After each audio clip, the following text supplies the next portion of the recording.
Tuition fees को लेकर आप में से बहुत सारे स्टूडेंट्स ने हमें सवाल किया था। सबसे पहले जो स्टूडेंट का सवाल है वो ये रहता है कि चलो आपने हमें एक अच्छा प्रोग्राम सजेस्ट कर दिया, अच्छी यूनिवर्सिटी सजेस्ट कर दी, अच्छी कंट्री सजेस्ट कर दी, लेकिन पेरेंट्स को और स्टूडेंट को सबसे ज्यादा दिक्कत आती है जब उन्हें ट्यूशन फी पेमेंट करना होता है।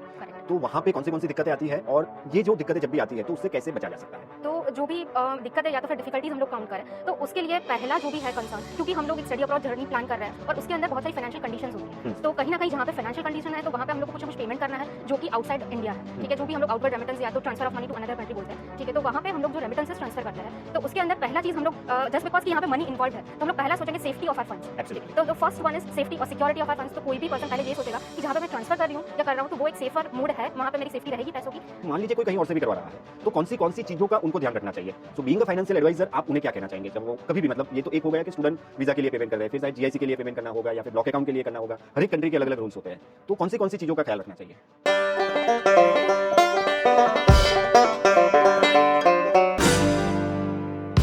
नमस्कार, मैं हूं आपका दोस्त, आपका होस्ट ध्रुदीप ठक्कर और स्वागत है आपका हमारे इस बेहद ही खास पॉडकास्ट सीरीज सवाल ही सवाल है। ये एक ऐसा पॉडकास्ट सीरीज है जहां पे स्टडी अब्रॉड से रिलेटेड आपके जो भी सवाल रहते हैं उनके जवाब देने के लिए हमारे साथ रहते हैं बेहद ही खास, बेहद ही एक्सपीरियंस एक्सपर्ट्स जो आपके सारे सवालों का जवाब देते हैं। ट्यूशन फीस को लेकर आप में से बहुत सारे स्टूडेंट्स ने हमें सवाल किया था, तो आपके इसी सवालों का जवाब देने के लिए आज हमारे साथ जो एक्सपर्ट है वो है इशिता सा। तो मैम बहुत बहुत स्वागत है आपका हमारे इस बेहद ही खास पॉडकास्ट में। Thank you sir. आप देखते हो मैम ये पॉडकास्ट वगैरह हमारे जो आते हैं? हाँ जी सर, तो आप विजिट रेगुलरली आप देखते हो ना, तो आप भी मतलब बाकी सब लोगों को भी बता दीजिए कि वो भी देखे और हमारी चैनल को सब्सक्राइब करें, क्योंकि इतने व्यूज भी नहीं आ रहे हैं और ज्यादातर लोग हमारी चैनल को सब्सक्राइब भी नहीं कर रहे हैं। हमारी बात तो नहीं मान रहे, शायद आपकी बात मान ले, तो आप एक बार बता दीजिए। हाँ, तो ये जो हम लोग पॉडकास्ट सीरीज करते हैं तो उसके अंदर बहुत ही नॉलेजेबल फैक्ट्स, हम लोग को एक्चुअलिटीज जो भी मार्केट में चल रही है वो सब चीजें पता चलती है। तो सब पॉडकास्ट से कुछ ना कुछ ऐसा है कि हम लोग जो लेके जा सकते हैं, हम लोग जो हमारा नॉलेज में एड ऑन कर सकता है। तो मैं सबको रिक्वेस्ट करूंगी कि प्लीज आप ये रेगुलरली देखें और देख के हम लोग को बताएं कि हाउ डू यू फील, आपको कैसा लगा, और तो हमें भी मजा आएगा कि आपको ज्यादा से ज्यादा नॉलेज दे पाए हम लोग। Great great, thank you very much ma'am. तो मैम सबसे पहले जो स्टूडेंट का सवाल है वो ये रहता है कि चलो आपने हमें एक अच्छा प्रोग्राम सजेस्ट कर दिया, अच्छी यूनिवर्सिटी सजेस्ट कर दी, अच्छी कंट्री सजेस्ट कर दी, लेकिन पेरेंट्स को और स्टूडेंट को सबसे ज्यादा दिक्कत आती है जब उन्हें ट्यूशन फी पेमेंट करना होता है। करेक्ट। तो वहां पे कौन सी दिक्कतें आती है और ये जो दिक्कतें जब भी आती है तो उससे कैसे बचा जा सकता है? तो जो भी दिक्कत है या तो फिर डिफिकल्टीज हम लोग काउंट करें तो उसके लिए पहला जो भी है कंसर्न, क्योंकि हम लोग एक स्टडी अब्रॉड जर्नी प्लान कर रहे हैं और उसके अंदर बहुत सारी फाइनेंशियल कंडीशंस होती है। तो कहीं ना कहीं जहाँ पे फाइनेंशियल कंडीशन है तो वहां पे हम लोग को कुछ ना कुछ पेमेंट करना है जो कि आउटसाइड इंडिया है। ठीक है, जो भी हम लोग आउटवर्ड रेमिटेंस या तो transfer of money to another country बोलते हैं। ठीक है, तो वहां पे हम लोग जो रेमिटेंसेस ट्रांसफर करते हैं तो उसके अंदर पहला चीज हम लोग जस्ट बिकॉज कि यहाँ पे मनी इन्वॉल्व है तो हम लोग पहला सोचेंगे safety of our funds. Absolutely. तो फर्स्ट वन इज सेफ्टी और सिक्योरिटी ऑफ आवर फंड्स। तो कोई भी पर्सन पहले ये सोचेगा कि जहाँ पे मैं ट्रांसफर कर रही हूँ या कर रहा हूँ तो वो एक सेफर मोड है, वहां पे मेरी सेफ्टी रहेगी पैसों की। ओके फिर सेकंड वन इज कि वो कंप्लायंसेस बहुत सारे लगते हैं, क्योंकि आउटसाइड पैसा जा रहा है, आउटसाइड इंडिया पैसा जा रहा है, तो बहुत सारे कंप्लायंसेस लगते हैं। तो वो भी एक कंसर्न रहता है कि मैं इतना सारा पेमेंट तो कर रही हूँ पर वहां से मुझे एक एक्चुअल रिसीट या तो कॉलेज से कुछ कंफर्मेशन आने वाला है कि नहीं, और या तो फिर ये सब जो मैं चीजें यहाँ से कर रही हूँ इंडिया से तो वो कंप्लायंस के बाउंड्री में रह के कर रही हूँ या तो कोई बाहर ऐसा मेरे रिस्क टेकिंग मैंने कुछ किया हुआ है और मैं बाहर से पेमेंट कर रही हूँ। So that two are the major things जो हम लोग सोचते हैं, क्योंकि मनी इन्वॉल्व है ये सब प्रोसेस में। इसके लिए मैम जैसे कि मुझे जब रिटर्न फाइल करना होता है तो एक तरीके से मैं रिटर्न फाइल करता हूँ कि कोई भी मेरा दोस्त है जिसे मतलब थोड़ा बहुत नॉलेज है वो करके देता है, और एक होता है कि जहाँ पे अगर कुछ बिजनेस रिलेटेड टर्म्स आते हैं तो हमें सीए की जरूरत पड़ती है कि उसकी एडवाइस लेकर हमें आगे बढ़ना रहता है। तो इन सेम वे जब ट्यूशन फी पेमेंट हम कर रहे होते हैं तो मतलब अगर छोटी मोटी अमाउंट अगर मान लो करनी है तो यूपीआई से ट्रांसफर कर लिया, आरटीजीएस से कर दिया। फॉरेन में जब पैसे ट्रांसफर करने होते हैं तो किस तरीके से करते हैं पहले तो, और उसमें कौन सी एजेंसीज बीच में आती है और कौन सी चीजों का ख्याल रखना चाहिए और कहाँ पे एक हाईली एक्सपीरियंस आपके जैसे फाइनेंशियल एडवाइजर की हमें जरूरत पड़ती है, वो आप बताइए। तो ये सारी प्रोसेस में जैसे मैंने पहले बोला कि मनी इन्वॉल्व है, तो हम लोग इंडिया में मनी जब भी सोचता है या तो कंप्लायंस सोचता है तो पहला दिमाग में आता है which is RBI, because it is a regulatory authority. ठीक है, तो एक आरबीआई है जो ये सब गवर्न कर रही है, रेगुलेट कर रही है। तो उन्होंने एक एक्ट दिया हुआ है which is a FEMA act, foreign exchange management act 1999। तो वो हमें फॉलो करना पड़ता है। उसके अंदर एलआरएस सिस्टम दी गई है which is liberalise remittance scheme, तो वो गाइडलाइन हमें देखनी पड़ती है। सेकेंडरी, जैसे आपने टैक्स का पार्ट बोला, तो टैक्स में भी वहां पर रेगुलेशंस लगे हुए हैं, जैसे कि सेक्शन 206(1)(जी) है जो कि इनकम टैक्स का है। तो उसके अंदर भी टीसीएस के प्रोविजंस दिए गए हैं कि एक अपर साइड लिमिट है, उसके ऊपर अगर आप पेमेंट कर रहे हो तो XYZ% आपको टीसीएस में पे करना पड़ता है। तो ये सब प्रोसेस में अगर कंप्लायंस या तो गवर्निंग बॉडी के टाइप पे हम लोग देखें तो आरबीआई, उसका फेमा रेगुलेशंस या तो एलआरएस सिस्टम, वो सभी चीजें हैं, उसके अंडर रह के हम लोग को कोई भी प्रोसेस करना है जो भी हम लोग रेमिटेंस का कर रहे हैं। बिकॉज ये पैसा इंडिया से बाहर जा रहा है तो ऑब्वियसली कोई ना कोई मॉनेटरी फैक्टर होगा गवर्नमेंट का जो हम लोग को वॉच कर रही है। तो ये सब फैक्टर्स को ध्यान में लेके ही कोई भी स्टूडेंट को पेमेंट करना चाहिए, वो एडवाइजेबल है। तो एक चीज तो मैम हम ये कह सकते हैं कि अगर आपको कभी भी आउटवर्ड रेमिटेंस करवाना है तो आप kanan.co में आ जाइए, हमारे एक्सपर्ट फाइनेंशियल एडवाइजर रहेंगे, वो आपकी हेल्प कर देंगे। लेकिन ये पॉडकास्ट है तो हम बाकी सब लोगों को भी हम गाइड करना चाहेंगे कि मान लीजिए कोई कहीं और से भी करवा रहा है तो कौन सी चीजों का उनको ध्यान रखना चाहिए। So being a financial advisor आप उन्हें क्या कहना चाहेंगे जब वो कभी भी, मतलब ये तो एक हो गया कि स्टूडेंट वीजा के लिए पेमेंट कर रहे हैं, फिर शायद जीआईसी के लिए पेमेंट करना होगा या फिर ब्लॉक अकाउंट के लिए करना होगा, हर एक कंट्री के अलग अलग रूल्स होते हैं, तो कौन सी चीजों का ख्याल रखना चाहिए। तो पेमेंट्स में हम लोग देखें तो ट्यूशन फीस है, जीआईसी है, ब्लॉक अकाउंट्स है, बैंक ट्रांसफर्स है, गिफ्ट ट्रांसफर है, ये सब जो भी पेमेंट्स है वो जनरली हम लोग यहाँ से इंडिया से करते हैं एज अ स्टूडेंट, वहाँ पे पीआर कुछ भी हो तो ये सब पेमेंट्स हम लोग करते हैं। तो ये केस में आपको पहले एक तो चेक करना है कि यहाँ से अगर आपका पेमेंट गया तो आपको उसके स्विफ्ट ट्रांसफर कॉपी मिल रहा है कि नहीं। Swift transfer is a copy which shows कि आपका पेमेंट कहाँ से गया है, कैसे गया है, कौन से अमाउंट पे गया है, वो सब चीजें वहां पे शो करता है। It's a kind of a receipt कि जो आपने इंटरनेशनल ट्रांजैक्शन किया है उसके आप रिसीट बोल सकते हो, वो जो कि एक स्विफ्ट मैसेज होता है। तो पहले तो आप वो चेक कर सकते हो। सेकेंडरी, अगर आपने कॉलेज में पेमेंट्स किया हुआ है तो कॉलेज में जो भी पेमेंट्स है उसके डिफरेंट मोड्स रहते हैं। तो जो भी मोड के थ्रू आपने पेमेंट किया है उसका भी एक ट्रैकिंग सिस्टम रहता है, तो वो भी आप ट्रैक करवा सकते हो और चेक कर सकते हो कि मेरा पेमेंट यहाँ से निकला, कहाँ पे है, इन प्रोग्रेस है, वहां पे पहुंचा है, फिनिश्ड हुआ है, या तो फिर अभी इनिशिएटेड स्टेज पे ही है। तो वो एक आप चेक कर सकते हो। थर्डली, आप ये भी चेक कर सकते हो कि 4 to 5 वर्किंग डेज में अगर इंटरनेशनल ट्रांजैक्शन है तो वहां पे वो रीच कर जाएगा, जो भी कंट्री में आपने ये पेमेंट किया हुआ है वहां पे वो पहुंचने वाला है। तो 4 to 5 डेज में आपको कॉलेज से एक रिसीट मतलब मांगनी है कि भाई मैंने ये पेमेंट किया हुआ है तो उसके ऊपर एक मुझे रिसीट दे दीजिए कि मेरा पेमेंट आपके पास पहुंच गया है। तो वो जो एक कॉलेज रिसीट है वो भी एक प्रूफ है विच शोज कि आपने पेमेंट आपका कंप्लीट हो चुका है और एक्चुअल में जो भी हमारा पर्पस था, जो भी स्विफ्ट था, वो पहुंच गया वहां पे और कॉलेज का हम लोग को रिसीट मिला। तो ये 2-3-4 चीजें हैं जो कि हम लोग को चेक करनी है while doing a transaction, rather than transaction के बाद मेरे पास फाइनल एक जो प्रूफ आता है वो प्रूफ बोल सकते हैं इसको। तो मैम ये फाइनेंशियल नॉलेज है, समझना थोड़ा मुश्किल हो सकता है, तो हम बहुत ही सिंप्लीफाइड कर देते हैं कि स्टूडेंट आता है, उससे कॉलेज या यूनिवर्सिटी में ट्यूशन फी पेमेंट करना है। तो उसका पूरा प्रोसेस क्या रहेगा और कहाँ कहाँ पे एक रेड फ्लैग जैसा आ सकता है कि जहां पे उसे मतलब ये पता चल जाना चाहिए कि ये अगर नहीं हो रहा है तो कुछ गलत होने की पॉसिबिलिटीज है, वो बड़े ही सिंप्लीफाइड तरीके से आप समझा दीजिए पूरा प्रोसेस क्या रहेगा।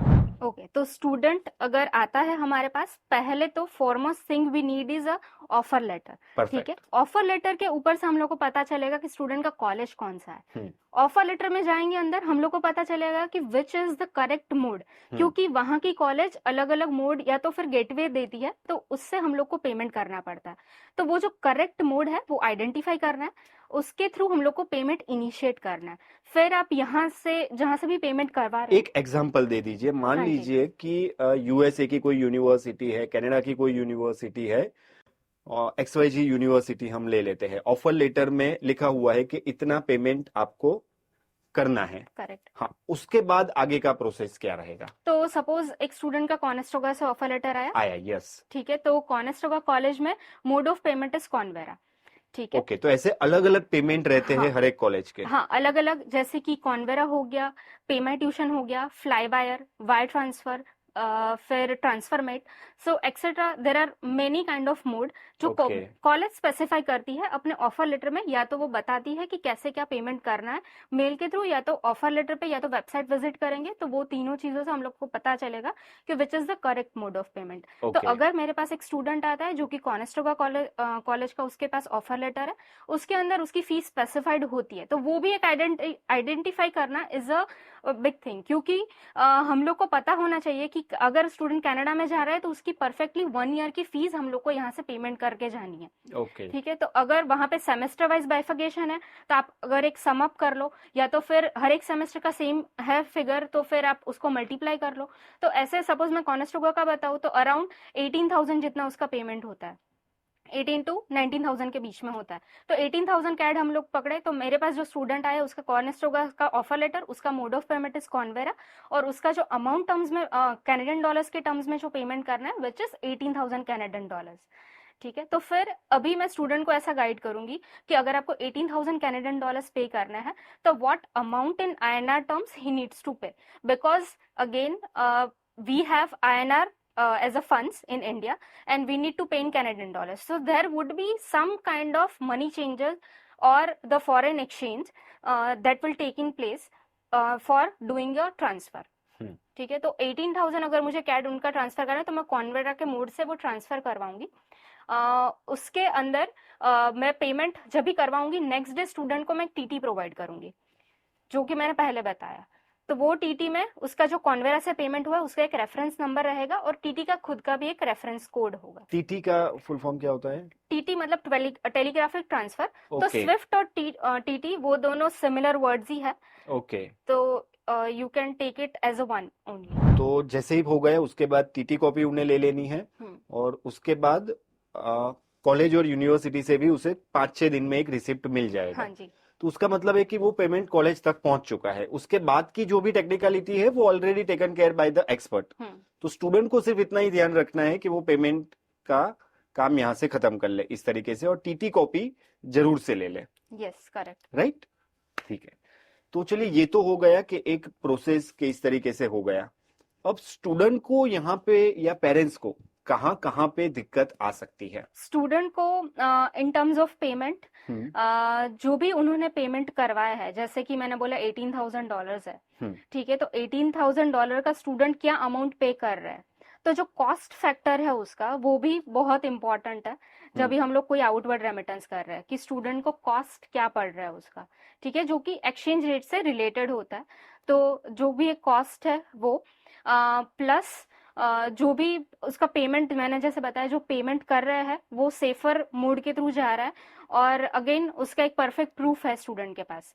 तो वो सब चीजें हैं जो एक प्रोसेस में वो लोग डिफिकल्टी फेस कर सकता है कि भाई मेरा जो पेमेंट था वो शॉर्ट हो गया कभी कभी, या तो फिर कॉस्टिंग के टाइम पे बहुत ज्यादा ही कॉस्ट ले ली। मैं अगर 18,000 का पेमेंट कर रही हूँ तो my cost should be related to 18,000 CAD only, but मैं जो पेमेंट कर रही हूँ उसमें शायद मैं $400-500 का ज्यादा कॉस्ट कर रही हूँ because of the exchange of foreign exchanges involve. ठीक है, तो फिर वो एक चीज हो गई। दूसरी डिफिकल्टीज में स्टूडेंट को पता नहीं चलता कि उनको कहाँ से पेमेंट करना है, क्यों कौन सी राइट मेथड है वहां से वो पेमेंट कर, तो वो एक दूसरी चीज हो गई। और तीसरा, उनको ज्यादातर स्टूडेंट को पता नहीं होता कि भाई मुझे एक रिसीट भी है कि जो मुझे लेनी है, या तो फिर मुझे एक स्विफ्ट ट्रांसफर कॉपी भी है जो मुझे कलेक्ट करनी है और मुझे देखना है उसमें कि मेरा पेमेंट गया है कि नहीं, एक्चुअल टर्म्स में गया है कि नहीं। तो वो सब चीजें अवॉइड करने के लिए जो भी सजेशन है कि आप जो पेमेंट करो वो सेफर मोड से करो। अगेन कोई सेफर एजेंसी या तो फिर सेफर जो एडवाइजर है उनके पास जाओ और उसके पास से ही पेमेंट करो, जो कि आपको 360 डिग्री एक सिक्योरिटी दे पाए कि यहाँ से अगर आपका पेमेंट होगा तो आपका फंड्स कहीं भी एज अ फ्रॉड या तो फिर कहीं पे भी मिसयूज नहीं हो गए आपके फंड्स के, तो वो राइट डायरेक्शन में फंड जाए, वो बहुत इंपॉर्टेंट है। तो जो भी आप चूज करो, जहां से भी आप पेमेंट करो, वो एक करेक्ट हो, करेक्ट कोई भी एजेंसी हो तो वो वैसे चूज करो, वो एडवाइजेबल है।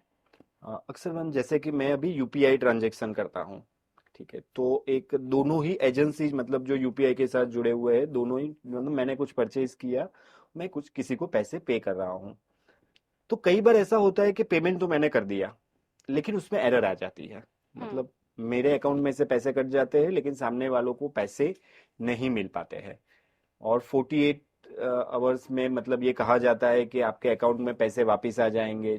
चाहे हम रेलवे की टिकट भी बुक कर रहे होते हैं तब भी ऐसा होता है कि कई बार पैसे कट जाते हैं, टिकट बुक नहीं हो पाती है। अब ये इंडिया में हूं मैं, राइट, मेरे पास टोल फ्री नंबर भी है, उनसे बातचीत भी कर सकता हूँ, सारी चीजें हो सकती है, तो Correct. ऐसी कोई एरर आने की पॉसिबिलिटी रहती है जब हम फॉरेन में पैसे भेज रहे होते हैं, और अगर ये एरर आ जाती है तो उस सिचुएशन में क्या होता है, हमारे अकाउंट से पैसे चले जाते हैं, कॉलेज को पैसे नहीं मिल पाते हैं, तो उस सिनारियो में क्या होता है, कितने दिन का टाइम लगता है, और ऐसी सिचुएशन जब आती है तो स्टूडेंट को कैसे पता चलेगा कि एरर आई हुई है, और अगर एरर आई है, पैसे नहीं पहुंचे, तो फिर दूसरा रास्ता क्या रहता है? तो अगर देखो, आप अगर आपने सही एडवाइजर चूज किया है तो पहले तो ये एरर नहीं आनी चाहिए। नहीं मैम, जैसे कि मैं यूपीआई भी यूज करता हूँ, तो हाँ। वो यूपीआई तो सही रहता है लेकिन टेक्निकल एरर तो आती है, तो हाँ ऐसी जी, एरर जब फॉरेन में पैसे भेजते हैं तो कभी नहीं आती है? कभी नहीं आती, ऐसा नहीं है।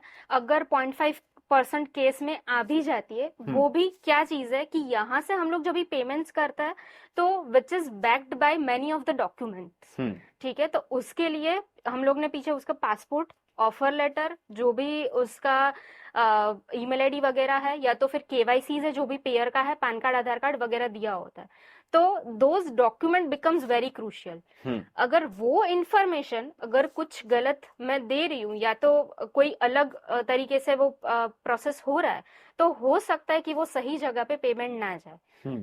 बाकी केस में दूसरी एक कंडीशन ये हो सकती है कि मैंने सब डॉक्यूमेंट सही दिए हैं, पर आगे अगर स्विफ्ट मैं प्रोसेस करवा रही हूँ या तो मैं आगे प्रोसेस कर रही हूँ, तो उसके अंदर शायद पेमेंट वहां पे नहीं पहुंचे, ऐसा भी सिनारियोज है। कभी कभी डिले पेमेंट पहुंचता है क्योंकि वहां पे भी ह्यूमंस है जो कि ट्रांसफर कर रहे हैं, तो हो सकता है कि उनके पास भी एक टाइम पे थाउजेंड्स ऑफ पेमेंट आ गए, तो वो एक आध ट्रांजैक्शन प्रोसेस में डिले हो गया, जो भी टाइमलाइन था 4 to 5 डेज का, वो क्रॉस होके 10 डेज तक चला गया, तभी तक हम लोग को पेमेंट का रिसीट वगैरह कुछ मिल नहीं रहा है। पर अगर हम लोग ऐसे कन्विंस्ड है कि भाई हम लोग ने जो भी डॉक्यूमेंट्स दिए हैं वो 100% सही है, उसमें कोई एरर नहीं है, तो जो भी मोड ऑफ पेमेंट से हम लोग ने पेमेंट किया है, हम लोग उनसे कनेक्ट कर सकते हैं, उनके साथ कस्टमर केयर में बात कर सकते हैं कि ये पेमेंट मेरा यहाँ पे स्टक है, तो why it is taking so long, what are those reasons, कि क्या ऐसा हुआ है कि मेरा पेमेंट आगे नहीं पहुंच रहा है मेरी कॉलेज को। तो समटाइम्स उन लोग के ह्यूमन एरर होता है कि भाई मेरे से ये ट्रांजैक्शन छूट गया, ठीक है। कई बार ऐसे रिक्वायरमेंट्स भी आता है कि सपोज ये सब रेमिटेंस में एक एजुकेशन लोन के थ्रू भी फंडिंग होती है, एग्जैक्टली, ठीक है, तो फिर अगर एजुकेशन लोन से फंडिंग हुई है तो यहाँ पे जब पेमेंट करता है तभी स्टूडेंट ने मेंशन किया हुआ है कि एजुकेशन लोन है मेरा, पर उन्होंने प्रूफ के तौर पे कोई भी अटैचमेंट्स नहीं डाले, जैसे कि एक सैंक्शन लेटर हो गया, डिसबर्समेंट लेटर हो गया, वो उन्होंने नहीं डाला है। तो ऐसा रिक्वायरमेंट्स आ सकता है कि भाई पेमेंट स्टक हो गया, पर वो लोग भी आपको कम्युनिकेट करेंगे on your official email ID जो आपने दिया है कि ये सब डॉक्यूमेंटेशन है वो मिसिंग है, तो kindly provide us those documents to process your payment. तो अगर हम लोग उसके जो भी मिसिंग डॉक्यूमेंट्स है वो अगर एक बार प्रोवाइड कर देते हैं और वो जेन्युइन है, तो फिर वो लोग आगे तुरंत 2 या 3 दिन में प्रोसेस कर देते हैं। तो हमारे पास ऐसे ट्रबल शूट प्रॉब्लम्स आते हैं, तो पहले तो मैं यही बोलूंगी कि अगर डॉक्यूमेंटेशन वगैरह सही है, अगर जिसको प्रोसेस पता है, तो ये सब चीजें आना बहुत ही रेयर है या तो फिर बहुत ही कम होगा, पर ऐसा नहीं है कि नहीं होगा, क्योंकि सब ह्यूमन से कुछ ना कुछ एरर्स हो जाती है। तो अगर वो सब जो एरर्स है तो उसको नलीफाई कर सकते हैं, कोई भी डॉक्यूमेंटेशन प्रोवाइड कर दो या तो कोई कंफर्मेशन प्रोवाइड कर दो, तो वो सब प्रोवाइड करके हम लोग एक पूरा जो प्रोसेस है वो कंप्लीट करवा सकता है। ओके, मतलब एरर जब भी आती है तब भी उसका इजीली सॉल्यूशन आ सकता है? सॉल्यूशन इजीली, क्योंकि कोई भी हम लोग प्रोसेस करें तो कुछ ना कुछ तो उसका गेटवे होता ही है कि हम लोग जो एरर हम लोग ने कर दी है, अनइंटेंशनल, तो उसका हम लोग रिपरकेशन ना लाए और उसका सोल्यूशन दे दें उनका। एक जो केस आया था मेरे पास, तो उसमें ऐसा था कि उन्होंने एजुकेशन लोन करवाई थी। हम्म। अगेन जो जहाँ पे उनका अकाउंट था, तो एक कोऑपरेटिव बैंक थी, वहां से ही उन्होंने एजुकेशन लोन करवाई थी।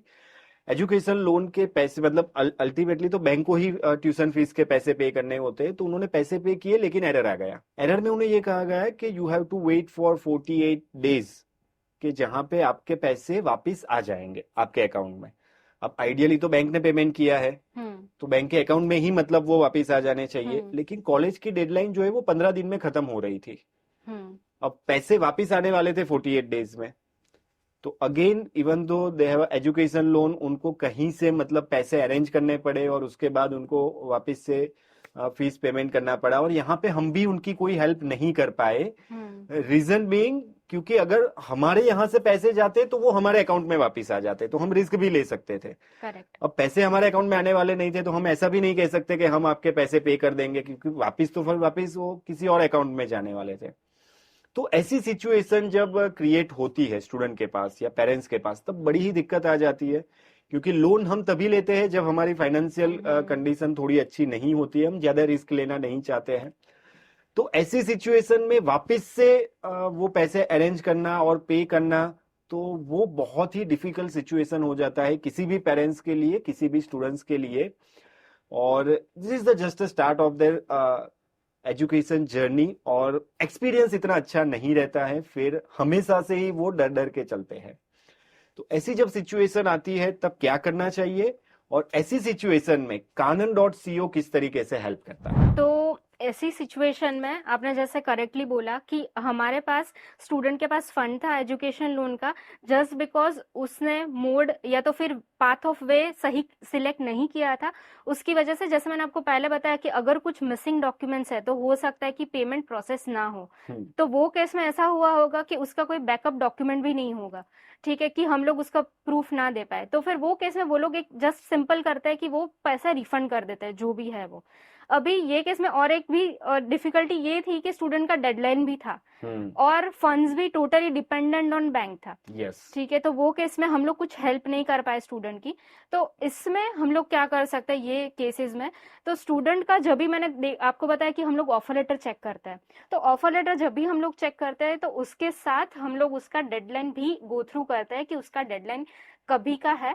तो उसको पहले वही एडवाइस करते हैं कि अगर आपका डेडलाइन सपोज 2 महीने बाद का है, आप लास्ट मोमेंट तक वेट ना करो, आप एटलीस्ट 10 वर्किंग डेज के पहले पेमेंट करो, because it's not your local payment और your local transaction, it is your international transaction that will obviously take a time of such a longer period sometimes.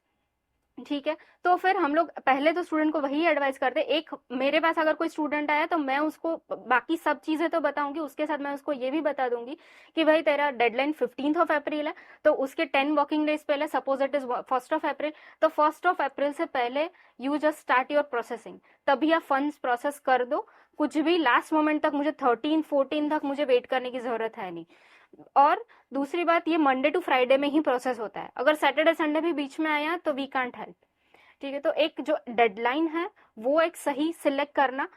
और secondary जो आपने loan का बताया, तो लोन के भी हमारे पास ऐसे एडवाइजर्स है कि वो लोग पहले से ही स्टूडेंट जब इसे मिलने आता है एट द स्क्रैच, उन लोग को पहले उनका ऑफर लेटर देख के उसका डेडलाइन देख लेंगे। और अगर हमारे पास स्टूडेंट आता है तो उसका डेडलाइन देख के ही बैंक के साथ में पुश करवा के हम लोग ऐसे लोन अरेंज करते हैं कि before the timeline, before the deadline, और जो लास्ट हम लोग कट ऑफ बोलते हैं उसके पहले स्टूडेंट एटलीस्ट उसका सीट बुकिंग, डिपॉजिट या तो जो भी रिक्वायरमेंट है वो पेमेंट कर दे और वो वेल इन एडवांस टाइम में पहुंच जाए। उसके साथ लोन में भी पुश होता है और रेमिटेंस है वो भी प्रायोरिटी पे हम लोग करता है, क्योंकि ये केसेस में हम लोग स्टूडेंट का जो भी एडमिशन है वो अफेक्ट नहीं कर, ऐसा हम लोग सोचते हैं कि वो अफेक्ट ना हो और उसका एडमिशन एटलीस्ट हो जाए कॉलेज में, इवन दो फंड्स नहीं है। तो एक वो भी चीज हो सकती है। और अगर स्टूडेंट का शॉर्टर अमाउंट है अगर पेमेंट करने का, तो हम लोग उसको एडवाइस करते हैं कि आप वो जो शॉर्टर डिपॉजिट अमाउंट है वो आप अभी के लिए अरेंज कर दो और अभी के लिए पेमेंट कर दो, ताकि आपका सीट है वो बना रहे वहां पे और सीट आपको मिल जाए एटलीस्ट। तो at Kanan what we do is हम लोग खाली उसका ही एडवाइस नहीं देते हैं कि आप ऐसा पेमेंट करो, ऐसा पेमेंट करो। उसका डेडलाइन, अगर लोन है तो लोन में भी जो भी डेडलाइन है उसके पहले ही फंड्स अरेंजमेंट हो और वो जेन्युइन, अगर यस हो सकता है ये लोन जो भी है वो स्टूडेंट के पूरे फाइनेंशियल्स पे ही डिपेंडेंट होता है, तो वो हमारे हाथ में भी नहीं है। पर यस अगर हो सकता है तो वो 100% पुश हमारी ओर से जाएगा। पर अगर कोई भी कंडीशन में नहीं हो सकता है तो जो भी ब्रेक थ्रू है या तो फिर जो भी सोल्यूशंस है वो हम लोग प्रोवाइड करते हैं। अगर डेडलाइन एक्सटेंड हो पाए तो वो भी पॉसिबली ट्राई करते हैं, अगर फंड्स कहीं से भी अवेलेबल नहीं है तो। मैम अगेन मतलब ये फाइनेंशियल ट्रांजैक्शन होते हैं, कई बार मतलब जो हम चाहते हैं वो नहीं हो पाता है और बहुत सारी अनवांटेड सिचुएशन आ जाती है। चाहे हम छोटे से इंडिया के यूपीआई ट्रांजैक्शन की बात कर ले, या तो फिर बैंक ट्रांजैक्शन की बात कर ले, या फिर मतलब एयर टिकट भी अगर मुझे बुक करवानी है, कोई भी मतलब बहुत सारी जगह पे ऐसी दिक्कतें आती है।